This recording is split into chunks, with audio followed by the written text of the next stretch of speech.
Go, go. Nothing can stop me. I'm all the way up. All the way up. I'm all the way up. Hey, what's going on, guys? Welcome to Home Alone with Saeed. If you are scared about purchasing your first home, I hope this video is going to be helpful to you and maybe just put you at ease and take away the stress of just even thinking about buying a house. Because when I talk to people as a loan officer in my day job, I hear everything from, I just don't have the credit, I don't have a down payment, I can't save fast enough, I don't make enough money, my husband took all my money, my wife took all my money, my kids took all my money, my dog ate my money. There's just so many things that people have to really fight through in their head, and a lot of times they could just convince themselves that they're not going to be able to buy a house in their lifetime. And the harsh reality is most people just don't believe that they have what it takes to purchase a home. But I can tell you right now, if you're just doing a couple things differently and maybe you put a little work into just preparing for a home purchase, you actually can do it. I actually felt the same way many of you probably are feeling back when I was buying my first house. I bought a townhouse with a friend of mine because I wanted to eliminate some of the risk and get into a bigger home. I didn't want to necessarily buy a house that needed a lot of work or wanted to get into something that was just not move-in ready, because I'm a busy guy. I'm a YouTuber, I run my own business, I originate loans. So I just wanted to get into something and not really worry about it. So I actually reached out to my friend, and him and I at the time were ready to purchase a home as well. So we each put 5% down, cumulative 10% down on a townhouse, basically only 2 years old. So we pretty much bought a brand new house. But I remember back in the day, I was still very scared. I just didn't think I would have the funds to put a down payment. I thought I needed 20% for a home purchase. But long and behold, I was working at the time in my marketing business and was speaking with the loan officer client that hired me, and I said, "Hey, Tommy, what do I need to do to be able to get in this house? How much money down do we actually need to make it work with my income and my buddy's income at the time?" So we looked at the numbers and found out we actually only needed 10% down on the townhouse that we wanted to purchase. It was a $550,000 townhouse, and like I said, 2 years old, so we were basically just walking into a brand new home, and we only needed 10% down. Now, on a conventional loan, which we got, you only need 5%. But because we had limited income, we needed to put more down payment to get our debt to income ratio in a place where we could actually be eligible for that program and get into the house. So I scrounged up some 401k money and some savings. My buddy had money saved up from a sale of the different house that he was living in, with also a buddy of his, and we put the 10% down, went through the pre-approval process, signed the paperwork, and boom, got into a house. But guys, it's not as difficult as you think it is, because once you start the process of getting into a home, you're going to realize it's just a process. There's no other way to get into the house that you want besides starting the process of getting yourself pre-approved and going out looking for homes. That's really all it is. The first thing that you want to do, though, is have an idea of what your monthly budget is. If you're already paying rent, maybe it's $1,500 a month or $3,000 a month, you can use that as a good barometer of how high of a loan amount you can go, because a different loan amount or a higher loan amount is going to give you a higher monthly mortgage payment. So when you are going to speak with your lender, the place where you get pre-approved, you're going to want to say, hey, my monthly budget is $3,000 a month or $1,500 a month. You don't want to go too far overboard and get yourself into a loan or to a mortgage that's going to totally outweigh your comfortability, because and when I say comfortability, I mean you don't want to be house poor. You don't want to be spending all of your money that you're making at your job or your business on your mortgage. because that's when you're going to become what's called house poor. And the last thing that I want for you is to get yourself into a mortgage and be totally broke at the end of the month because you just spent all of your money on the mortgage. I'm sure you can actually make it work. I'm sure you can maybe change some lifestyle habits, maybe eat top ramen, more days out of the week, or macaroni and cheese more days of the week. But as someone who wants to thrive and actually have a life and call myself a homeowner, call myself an investor, call myself, just a smart investor. That's what I like to think of it as. I don't want to invest into an appreciating asset, but at the end of the day, be completely broke, have no money left over for the things that I actually want to do. So I wouldn't recommend you get yourself into a mortgage and find out that you are way over your head, especially in these times where the housing market and the entire economy at this point is really at a kind of a breaking point. We don't really know what's going to happen with the economy. There's a lot of people speculating that there could be a world economy crash, just given the amount of stimulus that has been printed over the last year due to the pandemic. And the housing markets definitely could take a turn.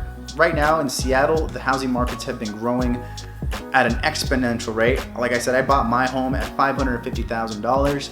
Today it's worth over $730,000, and that's just less than a year and a few months. So you can see getting into the house was a great opportunity, not only to have a home and call it home, but also an opportunity to grow my wealth. I now can say that I have over $120,000 of equity. If I would split that with my buddy who I bought this with, that would be $50,000, $60,000 of equity that I could say it's mine. So if I was to sell the home, that money is in my bank account. Boom. That's how you invest into a home and actually make it worth it for yourself.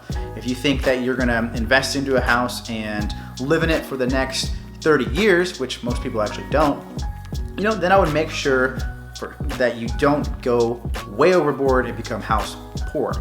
A lot of the times when I speak with people on the phone and they're wanting to buy a home, one of their goals is to eventually, move out, rent it out, maybe Airbnb it, maybe just sell it. Maybe they want to sell it and take that equity and go invest into a business or invest into something that they're really passionate about.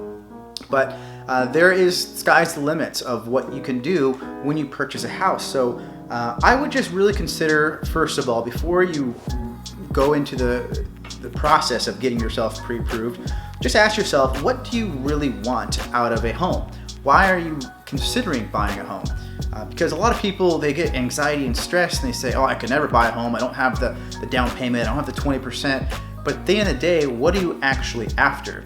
Is the home gonna give you what you want? Is that home gonna provide the lifestyle or the income or the asset that you want? If you want more money, investing in a home is not the only way you can make money. You can go start a social media marketing business. You can go start a traditional business. You can invest into stock market, into the cryptocurrency market. You can create a product. You can go drive Uber, Lyft. You can do so many things today that are gonna maybe fulfill those goals and dreams that you have. But you have to also consider that, a home purchase is a very serious thing. So when you are considering purchasing a home, you want to make sure that you are completely ready for that purchase. And when I say completely ready, I mean, are you going to be able to sufficiently live your life in a way that is going to be okay for the next 2 to 3 years? Meaning, are you going to be comfortable paying a mortgage, which could be as much as your rent or a little bit more as your rent today, and still be able to live the lifestyle that you want to live and you're living currently? So definitely don't be so scared of getting yourself just started in the process, because getting started in the process is taking the first bite of that elephant and really just bringing it down to reality and really finding out the truth of buying a house. You have to go get pre-approved no matter what. If you're going to go look at homes in the first place, there's not going to be a real estate agent out there. There's not going to be anybody who is really going to want to show you homes unless you're already pre-approved. Because if you're going and looking at $500,000 homes, but you're only able to get a $300,000 loan, you are living in a pipe dream. There's no way that you're gonna be able to buy that house. The only way that you can actually find out if you can afford something that you like or that you see on the internet is getting yourself pre-approved. So I would recommend, if you're interested in getting yourself pre-approved, call your bank or find a local lender. I work for a private lender, which in many cases, private lenders are going to be your best bet to get your home closed on time, get the best service, and get the best rates and terms for your loan, because big banks, they're just big banks. They don't necessarily put as much value on the customer as private lenders do. Private lenders understand that people make offers on homes on weekends. They need to speak with someone now at 8 o'clock at night, like I do many of the nights that I work as a lender.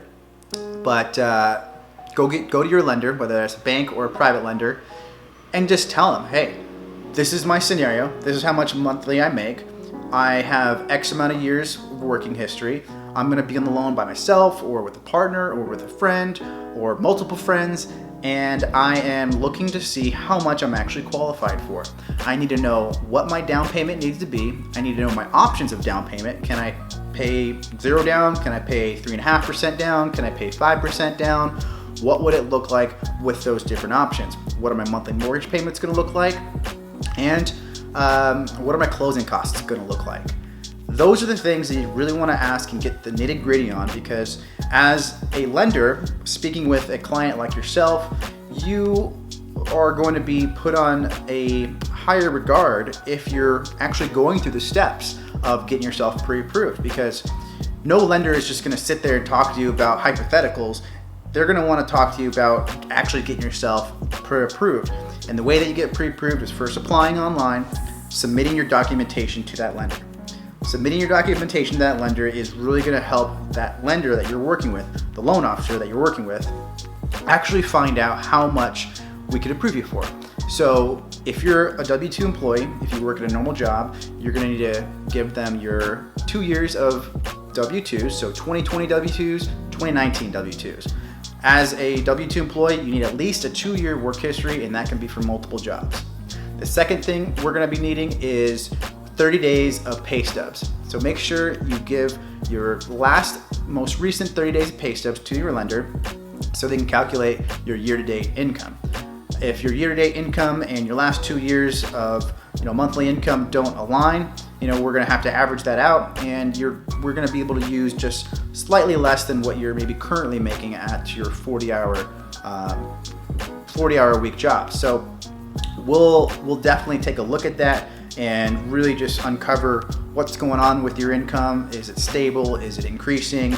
Whatever we need to find out and tell you, we're going to let you know, because at the end of the day, when you go make that offer on that house that you really want, that dream house, you don't want your financing to fall through, meaning you don't want to have the lender that you're working with say that you're approved for $500,000, but you're only approved for $400,000 or $450,000 or $495,000. That is the worst case scenario. When you find that dream home, you make the offer, you get your offer accepted, and you can't close because the lender didn't have the opportunity to actually determine if you're eligible for that loan or not.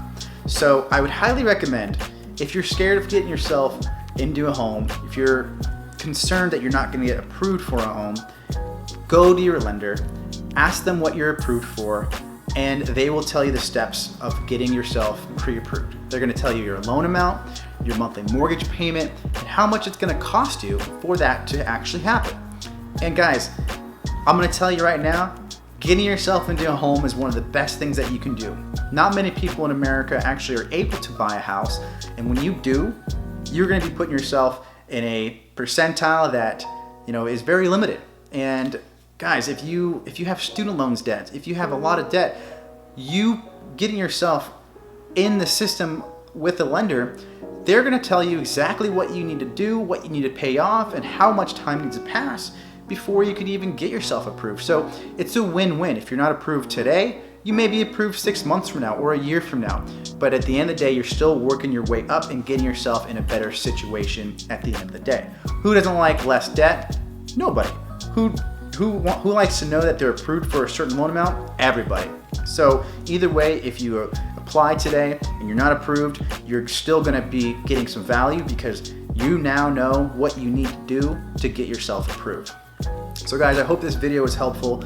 If you are in Washington State or you are looking to purchase anywhere else in the United States, I certainly could help you. My company works all over the United States. I just work primarily in Washington State and can certainly help you get pre-approved, connect you to a real estate agent. And like I said, if you're not in the state, I can get you connected with the loan officer in the state that you are interested in, and you can be off to the races. So guys, I hope this was helpful. Definitely smash the like button, press subscribe if you want to hear more information just like this from me, and I'll see you on the next one. Take care.